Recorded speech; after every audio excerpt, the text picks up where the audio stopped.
Hello people and welcome.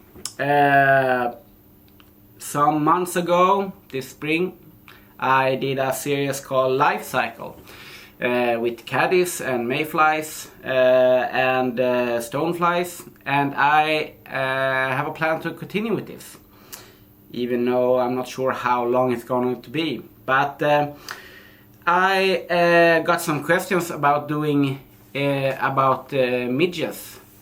Not midgets, not feather mosquitoes, not mosquitoes.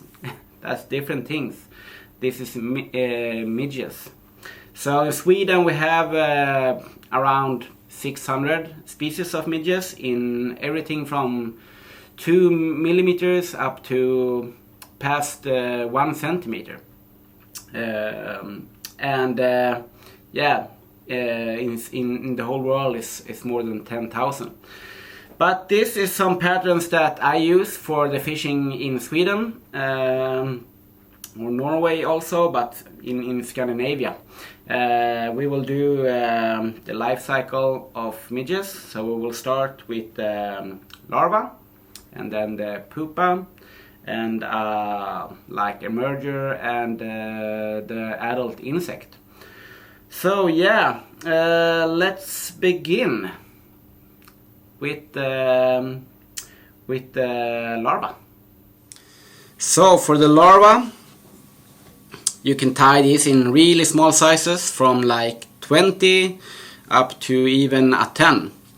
This one is a good size. It's tied on nymph hook, curved nymph, size 12 from Ahrex. It's called Freshwater 541. I think this is a pretty good size. For this I need 2 different colors of thread. This is a red one to start. Just tie it in like this. And I want a little rib for this. You can tie this in like many colors or variations, but I think this red or even orange is the better one, but depending how clear the water is.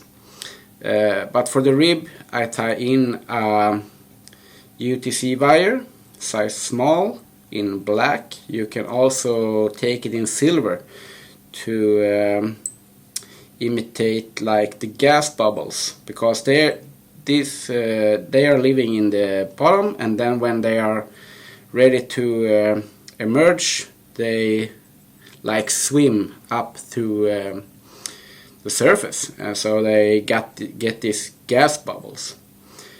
And I do a couple of wraps with this and then tie it in like this. Cut off the wire, and we finish this because now we're going to do with the black thread instead. So I use a black thread like 12/0 or 8/0, depending what you yourself like, and the size of the fly, of course. And then I will have these cheeks for this fly. This is one of our own Biot strips, NTS Goose Biot, in the color Midge red. But you can also find it in orange and stuff like that, but I like this red one. It's very nice. So now I have to turn this to tie them in, and you see they are like an arrow like this, and I tie them in one like that, and one on the other side. You keep your tongue in your mouth, and then I build up a little thorax, or what's it called, head, with this black thread. That's why I like to use a little bit thicker thread like this, and then I turn these biots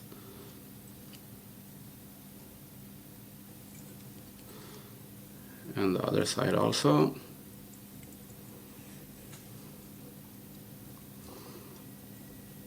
Perfect. You can also use a bead for this, depending how the water is where you fish these.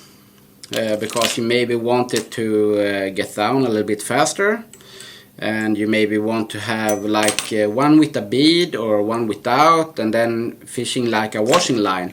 You have like 3-4 flies to a line. So it's not done actually, because I want to protect them with a layer of UV glue. This is from GULFF. Don't take too much, and then work with your dubbing needle just to yeah, spread it out, because you don't want the fly to be too thick. You want a kind of a slim shape for this.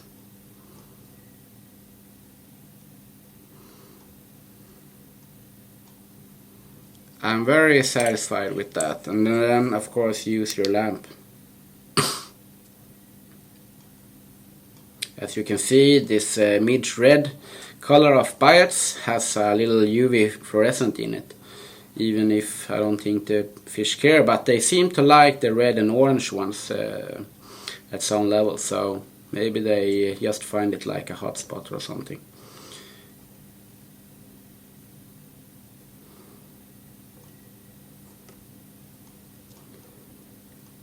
So, yeah, pretty simple, but you need some kind of a little bit of materials. But this is a really simple, nice pattern which have worked well for us, using as a dropper fly, because we normally use like 2 or 3 flies when we fish midges. So, but this is a nice end fly, to say, with or without a bead head.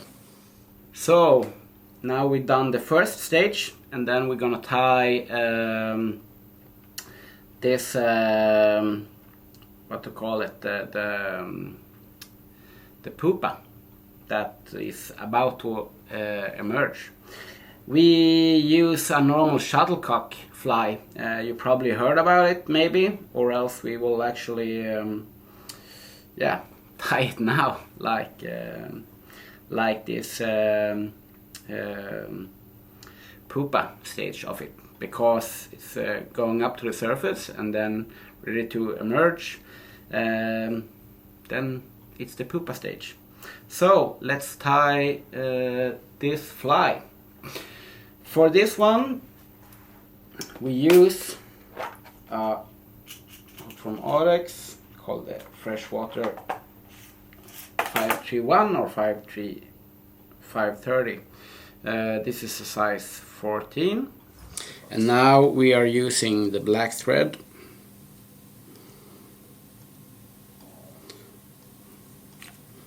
I just attach the thread, and then for the body I like to use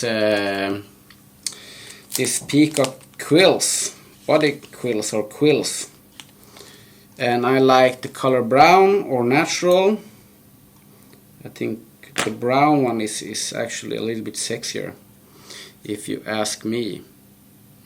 And I tie it in, and then continue with the thread wraps like that, something.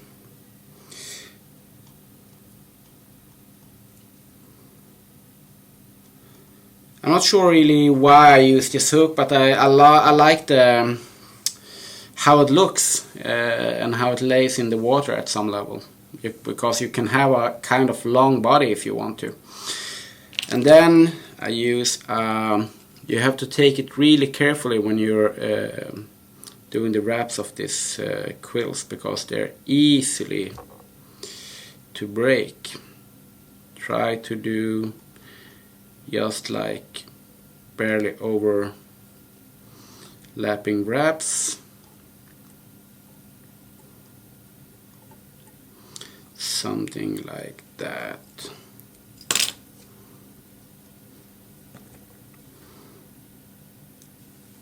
And here I also use, you can either use varnish, or like I prefer to do with the UV glue, because the UV resin, because it goes a little bit faster. So you don't need to like wait for the varnish to dry. Perfect. Use the lamp.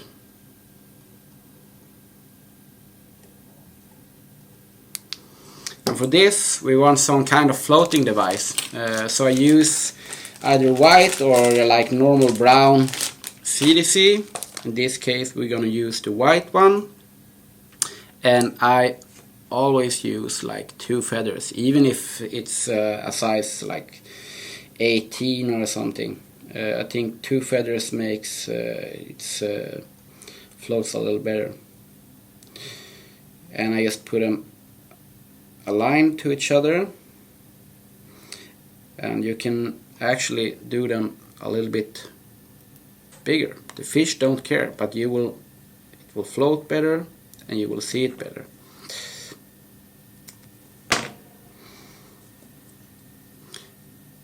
And you really don't want these ones, because we're actually going to use the UV resin again. So you don't want all these small shit. And then you just do that, and we finish the fly.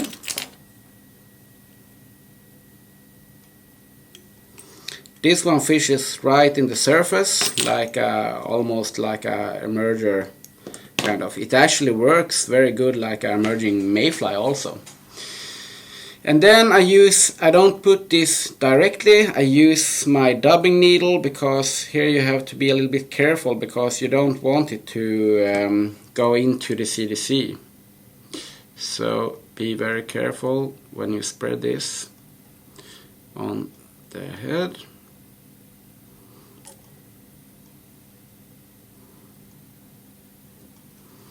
Like that. And then just burn it. It's kind of simple, but very, very effective. And you can tie this in many colors and differentiations. You can, instead of putting like the thorax, the head, with resin, you can use a little bit of dubbing if you wanted to have it laying in another position in the water column. Like that.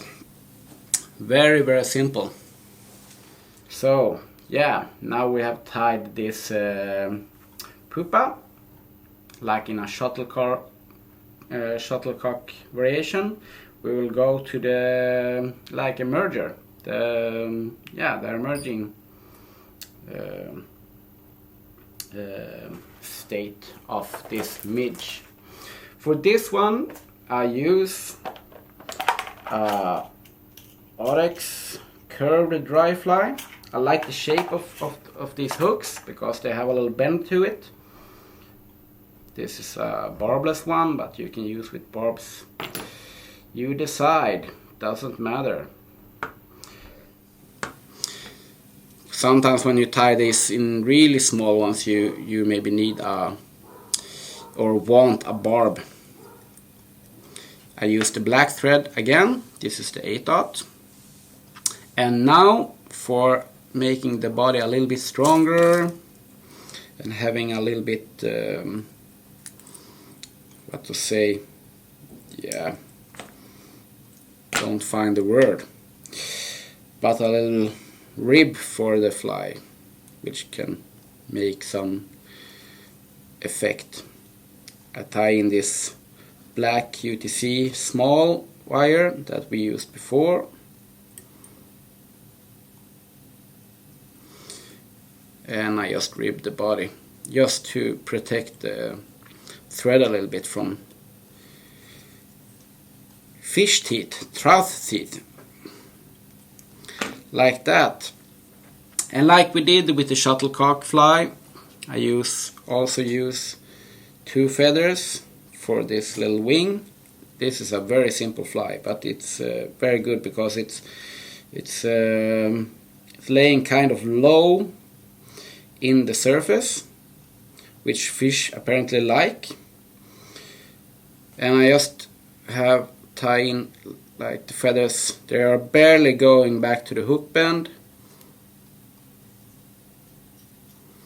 like this, and then just cut those off. So it will lay kind of deep, but for the head I want a superfine dubbing.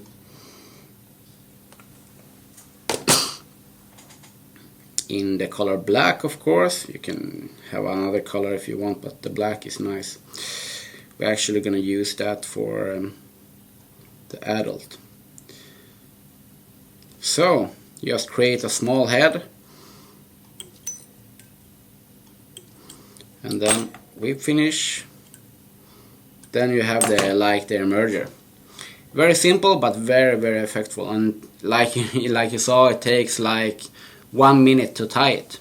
So this is a nice one, very simple one. You can tie this down in the size like 22 or something, and then of course you can use one feather instead if you want to. So let's finish up strong with the adult. This is the same hook from Ahrex, size 14, 511 or 510, depending if you want a barb or nothing or not. Size 14.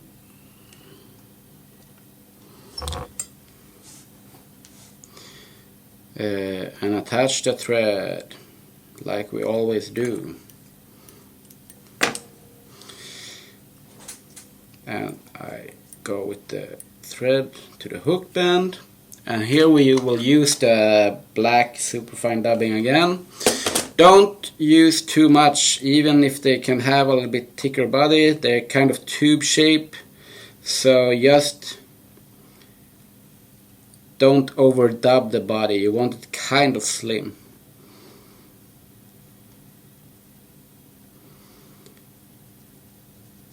And I save like 3 millimeters to the hook eye. And then again the CDC, but now we will only use one feather. That will be enough for this. It goes back to the hook bend, just beside the hook, like that. And then we will use a piece of raffia, like will be the overlay of this. It's a kind of a nice material. Don't take too much of it, and I shape it a little bit with my scissor, like just like sort of a wing. And you put this over like this.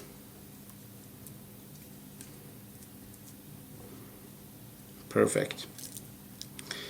And then I use a hackle. I prefer or like the Grizzly one, but you can use a black one, a brown one. I don't think the fish actually care. But I like the Grizzly one. It fits very nice for midge flies. And I kind of wrap it kind of tight, so it will have a nice flotation. Perfect. Simple, simple. And then I just whip finish this and cut off like that. Okay, you can also actually tie like a dead midge, but I rarely have any fishing for dead midges. Actually, the most fishing is especially the pupa stage, the merger, or even the adult, depending where you are, of course, and about the water, if it's a lake or a stream, something like that. But it's a very interesting fishing, especially early in the spring. they are like the first insects to hatch, and they're the last to die in the autumn. So we can have this fishing like already when the ice pops up and when the ice is coming. Then you can have fishing with these flies. So tie them up and leave a comment what you would like to see maybe later in this life cycle. And please subscribe and give it a thumbs up. Thanks.